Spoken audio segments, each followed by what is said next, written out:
of DNA, a phosphate group and nitrogenous base. And these nitrogenous base can be the derivative of purine or pyrimidine. A purine can be adenine and guanine.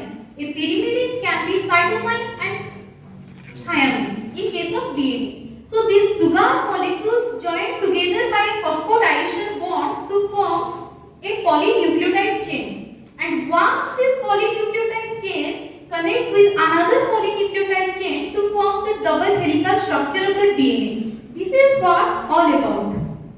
Then moving into my next slide, what are the properties of a DNA double helix? So there is a polynucleotide chain, two polynucleotide chain present in a DNA double helix, and it consisting of a sugar phosphate backbone. So the two DNA strand has an antiparallel polarity, that means one strand will move from 5' to 3' direction and another strand will move from 3' to 5' direction. So the two strands join together by a link, that is the hydrogen bond which will tie together the two strands. So the distance between the two strands is always same because the purine is always connected with the pyrimidine. That means we all know the adenine is connected with the thymine by 2 hydrogen bond and the guanine is connected with the cytosine with 3 hydrogen bond. So the distance is maintained same in order to maintain the regularity in the DNA structure. So the base stacking, that is the form the internal hydrophobic region will increase the hydrogen bond, make stronger, and that will turn the DNA helix in twisted manner. So this is all about the properties of DNA double helix. And now let's move into the next slide. I will tell you about the base stacking interactions. Then what are the factors that stabilize the DNA double helix? As we all know that the polar negatively charged hydrophilic phosphate group and sugar group which will lie in the outer region of the DNA double helix. But the non-polar, that is the nitrogenous base, which is planaric structure, is maintained in the inside zone. That means it is stuck inside the DNA double helix. So for the stability, what we need? The arrangement of the base and sugar plays a great role in the stability for the DNA double helix. So the base stacking interaction plays a great role in the stability of the DNA double helix. What is the base stacking interactions? The base stacking interactions is actually non-covalent interactions between the upper and the lower layer of the base pair. The nitrogen base have a tendency, always they have a tendency that they will stack upon each other. So what is the necessary of the base stacking? The necessary of the base stacking is that if by arranging themselves in a stacked manner, they reduce their contact with water because of their hydrophobic nature. So this will make the DNA structure more compact and that will make the stability of the DNA. So this is all about the base stacking, and the base stacking can be also formed by the hydrophobic and van der Waals force that stabilize the DNA. So moving into my next slide. In this picture you can see this is the nitrogenous base which are stacked in the interior sides. So this hydrophobic interior with a base stacking. So by arranging in this way, they have arranged in this way so that there is a small space in between them. So this will reduce the contact with water. As a result, the outside region, this is the sugar phosphate backbone region which is hydrophilic in nature, that means the water loving. So this will interact with water and this will interact with water and make the DNA solubility increase. Then these are the factors I have told you for the stability: the hydrophobic interactions, the stacking interactions, the hydrogen bonding, the charge-charge interaction. All these forces play a great role in the stability of the DNA double helix. So now comes the chemical bonds which are important for the DNA structure. That is, what are the chemical bonds that make our DNA more stable? The first one is the covalent bond. We all know that the covalent bond is the most stronger chemical bond which is formed by the sharing of electron. So where the chemical bond found, covalent bond found in the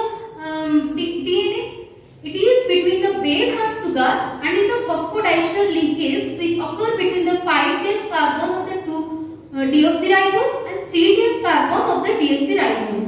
Then comes the hydrogen bond. We all know that the hydrogen bond is a weak bond.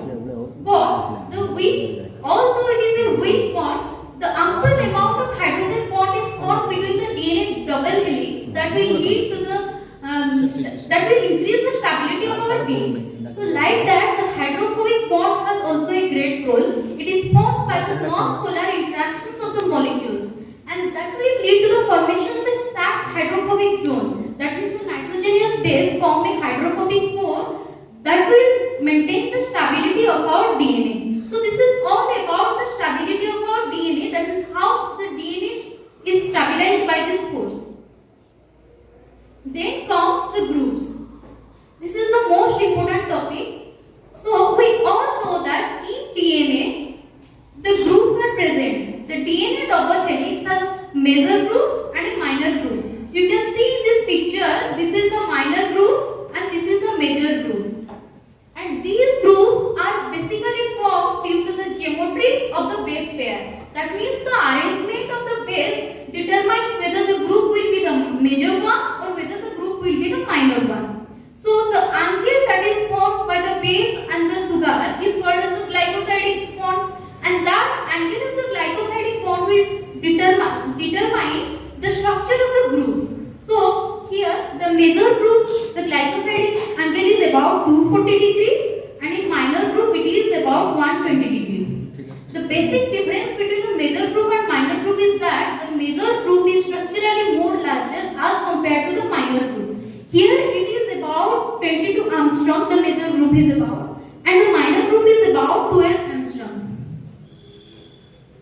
Then I will show you this picture. Look, this is the AT base pair, and here this is the glycosidic bond and this is another glycosidic bond. So in between these two glycosidic bond, a angle is created. So this is the minor group side as it is about 120 angstrom. And in this side, it is the major group side and it is about 240 angstrom. So this is all about the minor group side and major group side. Now comes the A/AT base pair. First of all, this is the AT region, AT base pair. And here you can see that in the major group, there are some code. There are some code which will describe the chemical groups of that major group. So here the D stands for the donor, A stands for the acceptor, N stands for the methyl group. So here the hydrogen donor is the exocyclic amino group of the C6 of the adenine. This is adenine, and the 6 of the adenine there is hydrogen donor. And the hydrogen acceptor is the carbonyl group of C4 of the thiamine. This means here this is the thiamine, and in the C4 structure this is an acceptor. So how this code will help us to determine whether it is a AT pair or TA pair. I will tell you later in my next slide. So here you see that in the minor group, this in the AT pair, the minor group is having AHA code, and in the major group it has ATAM code. In the TA pair, it has in the minor group there is a AHA. That means when we look at this AT pair and TA pair minor group, we cannot say that whether it is a TA or AT because the code is same. Here AHA and AHA. So by looking at the minor group, we cannot decide whether it is AT or TA. So you have to look toward the major group. In the major group, the code is ATAM and TA, the code is MADA. So there is some chemical changes. That means it contains other information than this. So by looking at the major group, we can determine whether it is AT or TA. So moving into my next slide. In case of GC pair, you can see that the minor group has ADH. But in case of AT, I have told you it has AHA. So it is quite different from the GC pair. So when we want to choose whether it is a GC pair or AT pair, if we look toward the minor group, we can determine. Because here there is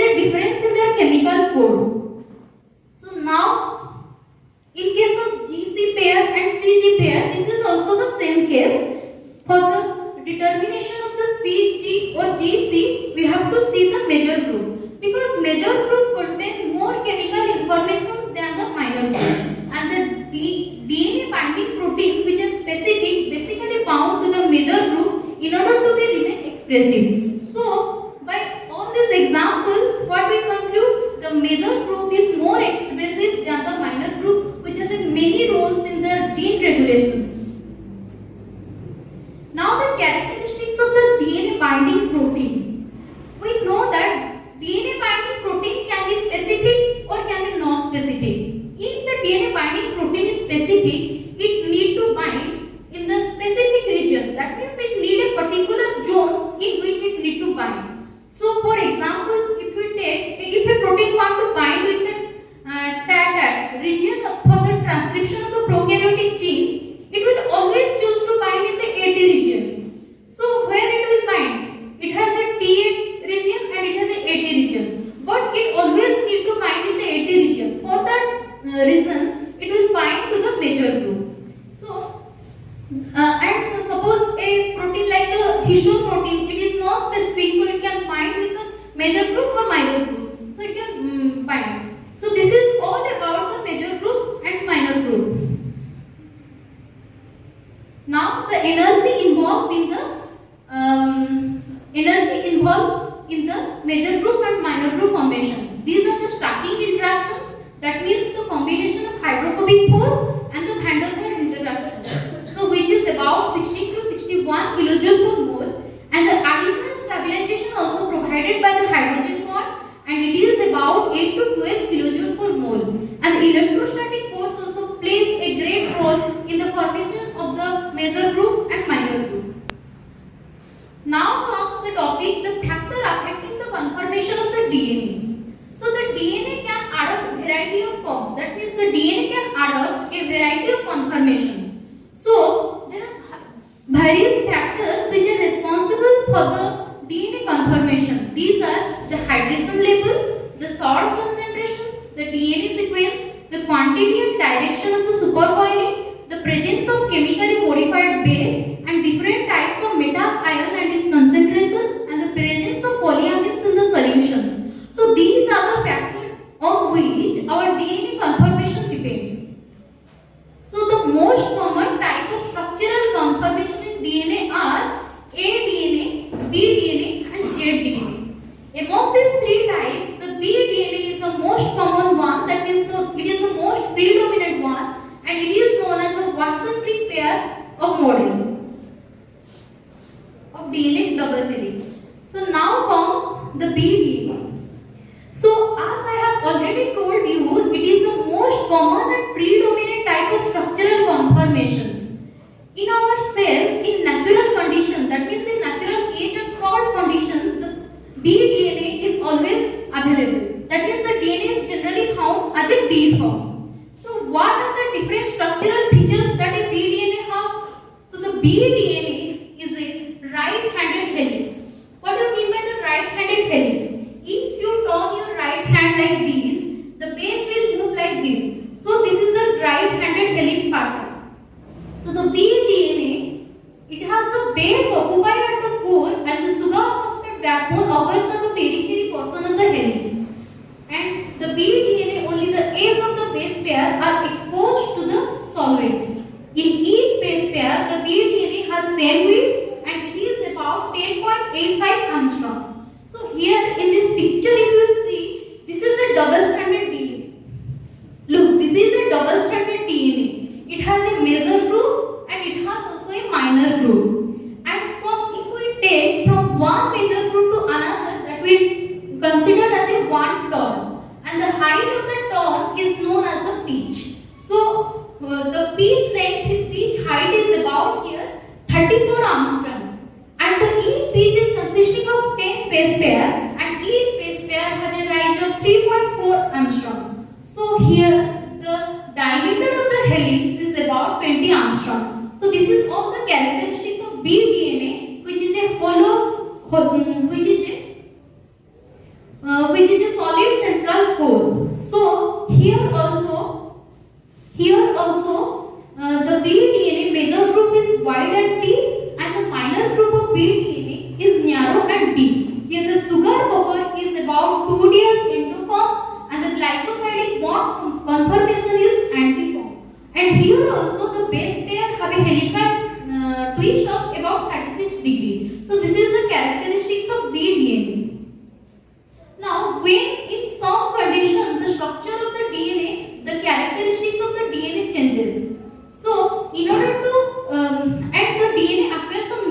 characters.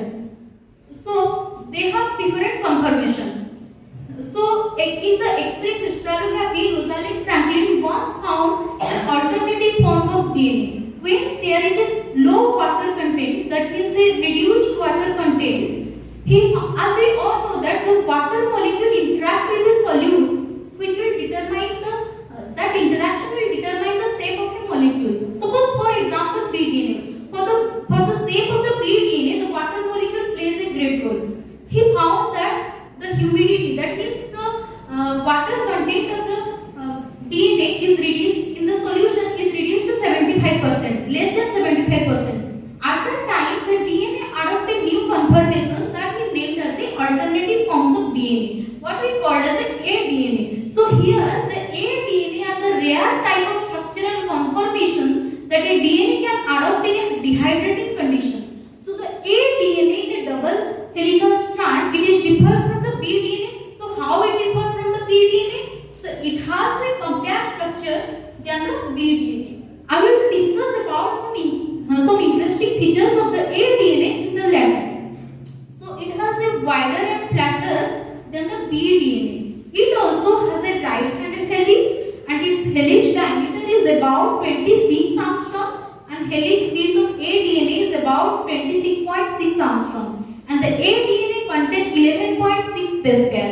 In bDNA, I have told you the helix pitch is about 34 Armstrong, but here it is 26 Armstrong and it has 11.6 base pair. That's why it is more compact than the bDNA. So what are the other features? Now let's compare the major and minor group of A and B DNA. In the B DNA, you can see that the major group is wide and deep. But in B DNA, the major group is wide and deep. But in A DNA, it is narrow and deep. And in A DNA, the minor group is wide and shallow. And in B DNA, the minor group is narrow and deep. So this is all about the difference between the major and minor group. And here the hollow central core is also formed and it has a C3 endoform of sugar bubble and the conformation of glycosidic bond in aDNA is of antiform. So now I have some questions for you. So how many major group or minor group you expect in a DNA if it is 5000 base pair in a single molecule? Or the question can be asked otherwisely, is there any difference in the number of major group or minor group if it is converted from one form to another? Anyone from the audience can answer?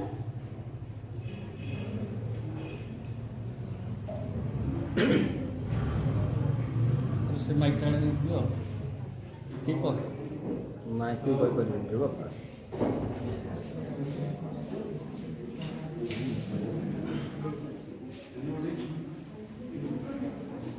Go up.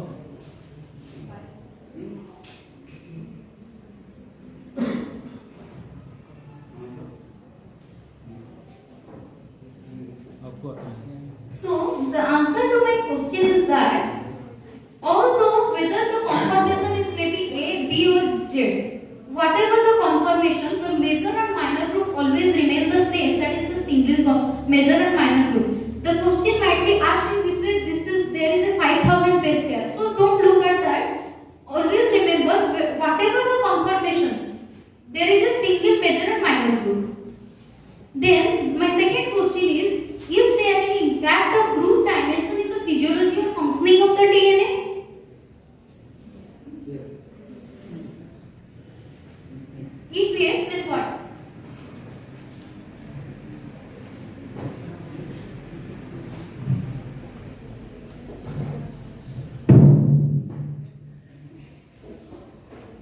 Yes, it has impact of group dimension in the physiology or function of DNA because it is associated the process like transcription, translation. Okay, and there is the significant bond in the major group and minor group during this process. So definitely this is the very important impact of growth dimension in the physiology and function of DNA.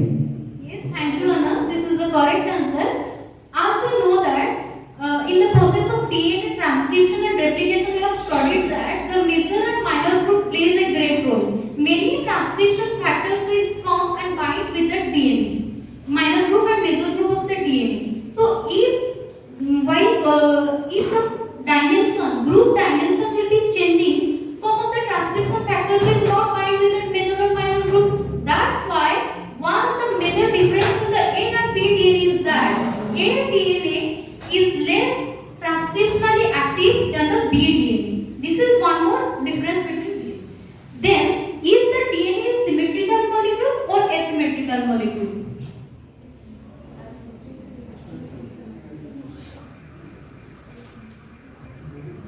Asymmetrical molecule. Why? Because of the alternating phosphate and sugar. Yes, because of the tribal sugar, it is asymmetric molecule. Then, all of you probably know the length of the human DNA. How to calculate it? Anyone?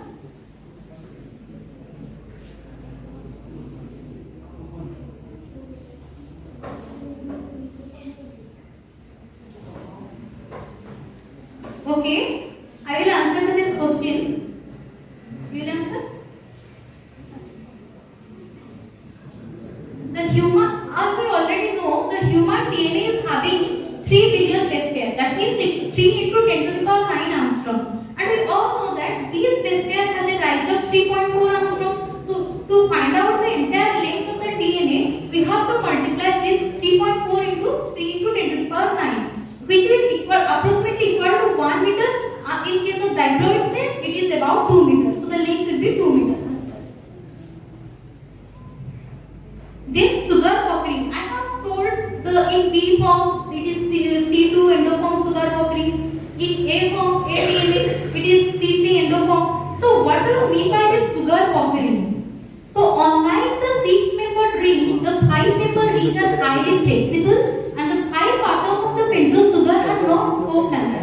So 1 or 2 atoms will twisted out of the DNA. So the mode of sugar cockering is defined by the displacement of the 2s and 3s carbons above the plane in C1O4 and C4 atom. So look at this picture. Here the third carbon of the ribose sugar is twisted out of the plane. That's why it is C3 endoform, and here the second carbon is twisted out of the plane. So it is C2 endoform.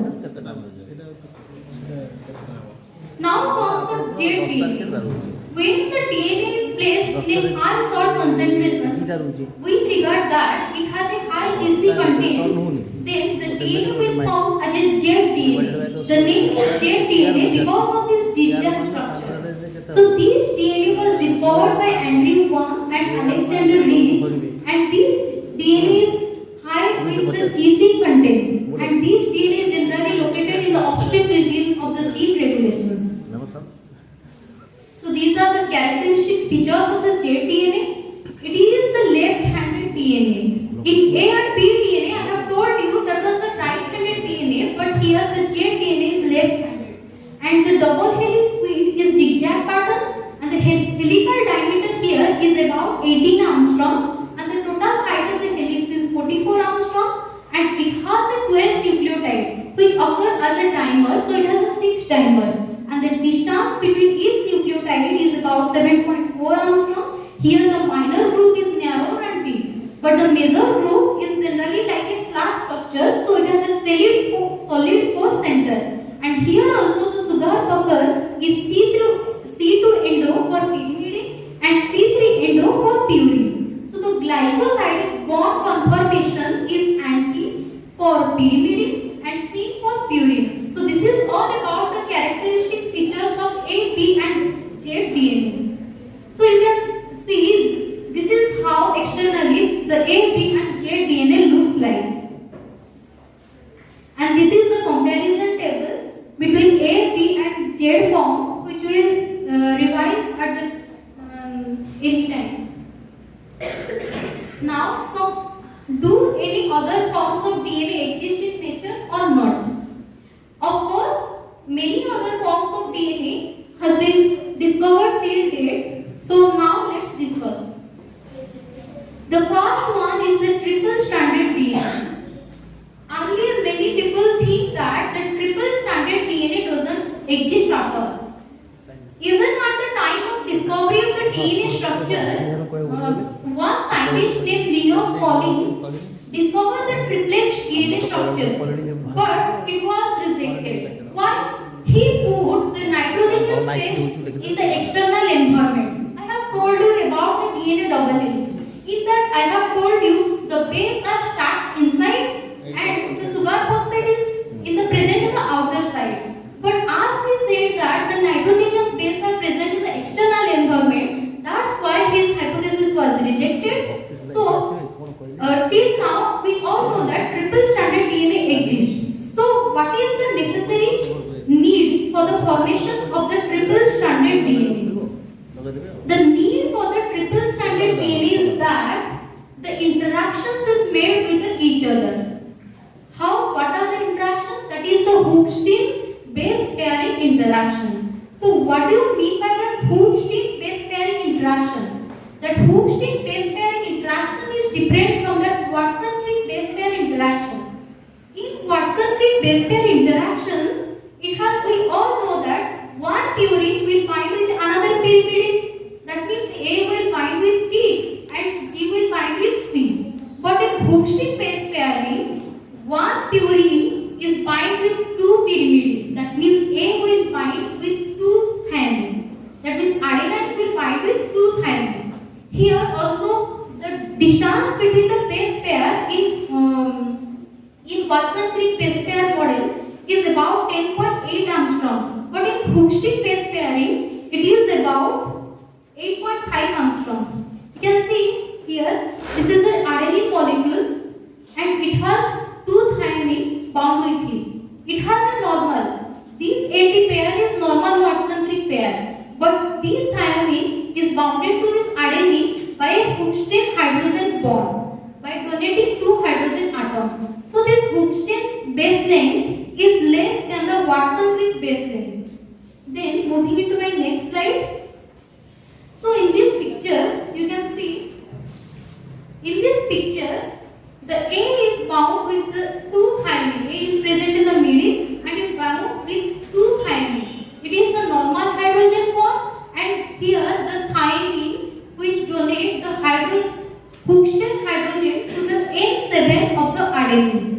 So here the measure triplet strand, how this triplet strand form. This is how by extra Hooke's-Steel hydrogen bonding it will pair with another thymine and it will form a triple stranded structure.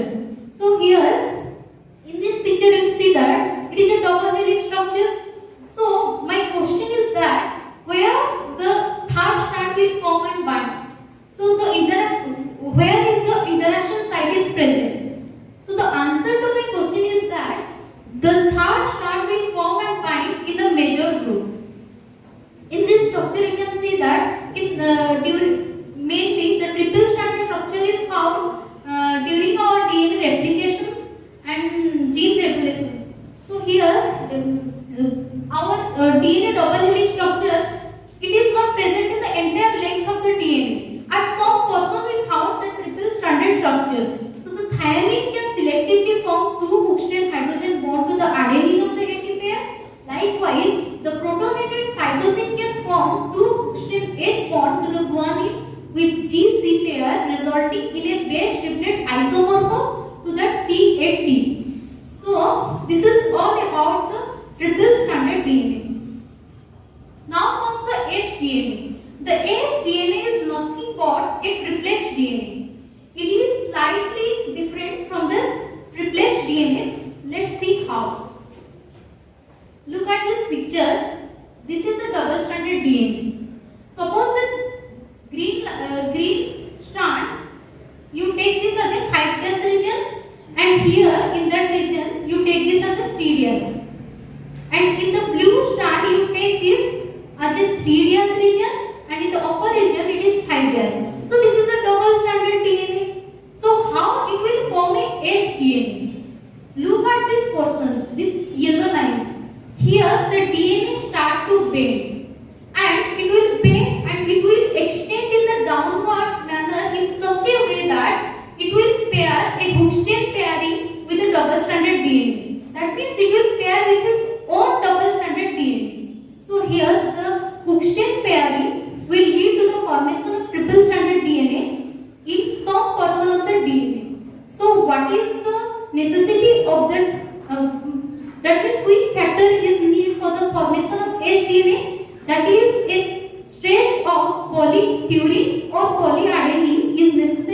formation of HDNA. So for the formation of HDNA, it is the intramolecular interaction of a strand.